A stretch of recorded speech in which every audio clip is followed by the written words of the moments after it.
Hello friends, welcome to Jeevanya's kitchen. Friends, இன்றைக்கி நம்ம அவல் வச்சு ரொம்ப சிம்பிளான முறையில் ரொம்பவே ஹெல்த்தியாக இருக்கிற மாதிரி ஒரு ஸ்வீட் ரெசிபி செய்ய போகிறோம். எண்ணெய், நெய், சர்க்கரை எதுவுமே சேர்க்காமல் ரொம்ப சிம்பிளாக செஞ்சு முடிச்சிடலாம். இது எப்படி செய்கிறதுங்கிறத பார்க்குறதுக்கு முன்னாடி நம்ம சேனல் ஜீவன்யாஸ் கிச்சனை மறக்காமல் சப்ஸ்கிரைப் பண்ணி பக்கத்தில் இருக்க பெல் சிம்பிளையும் கிளிக் பண்ணிக்கோங்க. இது செய்கிறதுக்கு ஸ்டவ்வில் ஒரு பேன் வச்சுட்டு அதில் 1 கப் அளவுக்கு அவல் சேர்த்துக்கோங்க.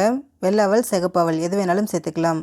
சேர்த்துட்டு ஸ்டவ்வை லோ ஃப்ளேமில் வச்சுட்டு இது நல்லா மொறுமொறுப்பாகிற அளவுக்கு வறுத்துக்கங்க.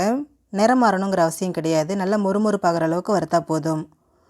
பாருங்கள், நல்லா வறுபட்டு வந்திருக்கு. இப்போ இதை தனியாக எடுத்து வச்சுருங்க, ஒரு பக்கமாக இருக்கட்டும். இப்போது அதே பேனில் 1/2 கப் அளவுக்கு துருவின தேங்காய் சேர்த்துக்கங்க. சேர்த்துட்டு ஸ்டவ்வை மீடியம் ஃப்ளேமில் வச்சுட்டு தேங்காய் கொஞ்சம் செவக்கிற அளவுக்கு இதை நல்லா வறுத்துக்கங்க. பாருங்கள், தேங்காய் நல்லா வறுபட்டு கொஞ்சம் செவந்து வந்திருக்கு. இப்போ இதை ஸ்டவ்லேருந்து எடுத்து வச்சுருங்க, ஆறட்டும். இப்போ ஒரு மிக்சர் ஜார் எடுத்துகிட்டு அதில் நம்ம வறுத்து வச்சுருக்கக்கூடிய அவலை சேர்த்துக்கோங்க. கூடவே வாசனைக்காக ஒரு 3 ஏலக்காய் சேர்த்துட்டு ஃபஸ்ட்டு இதை நல்லா பவுடராக அரைச்சி எடுத்துருங்க. அரைச்சி எடுத்ததுக்கப்புறமா இதில் நம்ம வறுத்து வச்சுருக்கக்கூடிய தேங்காவையும் சேர்த்துருங்க. சேர்த்துட்டு இதையும் நல்லா நைஸாக அரைச்சிருங்க. பாருங்கள், இந்த அளவுக்கு நல்லா நைஸாக அரைச்சிக்கோங்க. அரைச்சதை அப்படியே ஒரு பிளேட்டுக்கு மாற்றி வச்சுடுங்க, இது ஒரு பக்கமாக இருக்கட்டும்.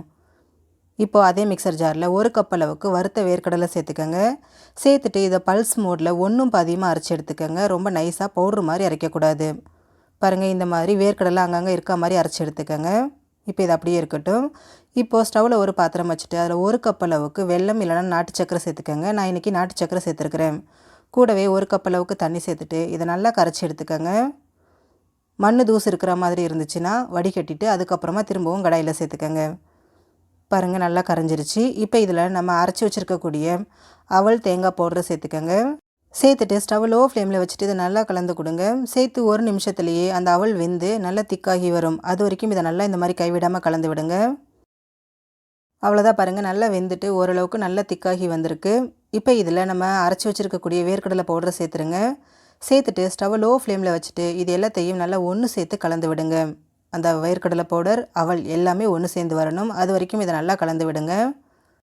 அவ்வளோதான், பாருங்கள், எல்லாமே நல்லா ஒன்று சேர்ந்து வந்திருக்கு. கடாயில் கொஞ்சம் கூட ஒட்டாமல் நல்லா பிரிஞ்சு வருது பாருங்கள். இந்த அளவுக்கு நல்லா வேக விடுங்க. இப்போ இதை நம்ம ஸ்டவ்லேருந்து எடுத்துடலாம். எடுத்துகிட்டு இதை அப்படியே ஒரு பிளேட்டுக்கு மாற்றி வச்சுடுங்க. இது வெதுவெதுப்பான சூடு வர வரைக்கும் இது அப்படியே இருக்கட்டும். பாருங்கள், ஓரளவுக்கு நல்லா வெதுவெதுப்பான சூடு வந்திருக்கு. இப்போ இதை நம்ம லட்டுவாகவும் உருட்டிக்கலாம், இல்லை நம்ம வடை ஷேப்புக்கும் தட்டிக்கலாங்க. இது ஷேப் நம்மளோட விருப்பம் தான், உங்களுக்கு பிடிச்ச மாதிரி நீங்கள் பண்ணிக்கோங்க. நான் இன்றைக்கி கட்லெட் ஷேப்புக்கு இதை செஞ்சு எடுத்துக்கிறேன். ஃபஸ்ட்டு கொஞ்சமாக இந்த மாதிரி லட்டு மாதிரி உருட்டிக்கங்க. உருட்டினதுக்கப்புறமா கையில் வச்சுட்டு நல்லா தட்டிட்டு அதை கட்லெட் ஷேப்புக்கு பண்ணிக்கலாம்.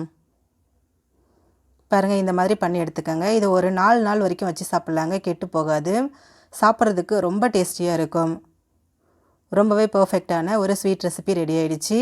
ஃப்ரெண்ட்ஸ், நீங்களும் இந்த ரெசிபியை ட்ரை பண்ணி பாருங்கள். ட்ரை பண்ணி பார்த்துட்டு உங்களோட எக்ஸ்பீரியன்ஸை மறக்காமல் கமெண்ட் பாக்ஸில் கமெண்ட் பண்ணுங்கள். நம்ம வீடியோக்கு ஒரு லைக் கொடுத்துட்டு உங்கள் ஃப்ரெண்ட்ஸ் அண்ட் ஃபேமிலி மெம்பர்ஸோட இந்த வீடியோவை ஷேர் பண்ணுங்கள். நம்ம சேனல் ஜீவன்யாஸ் கிச்சனை சப்ஸ்கிரைப் பண்ணாத நண்பர்கள் மறக்காமல் சப்ஸ்கிரைப் பண்ணி பக்கத்தில் இருக்க பெல் சிம்பிளையும் கிளிக் பண்ணிக்கோங்க. அப்போ தான் நான் போடுற வீடியோஸோட நோட்டிஃபிகேஷன்ஸ் உடனுக்குடனே உங்களுக்கு வரும். தேங்க்யூ.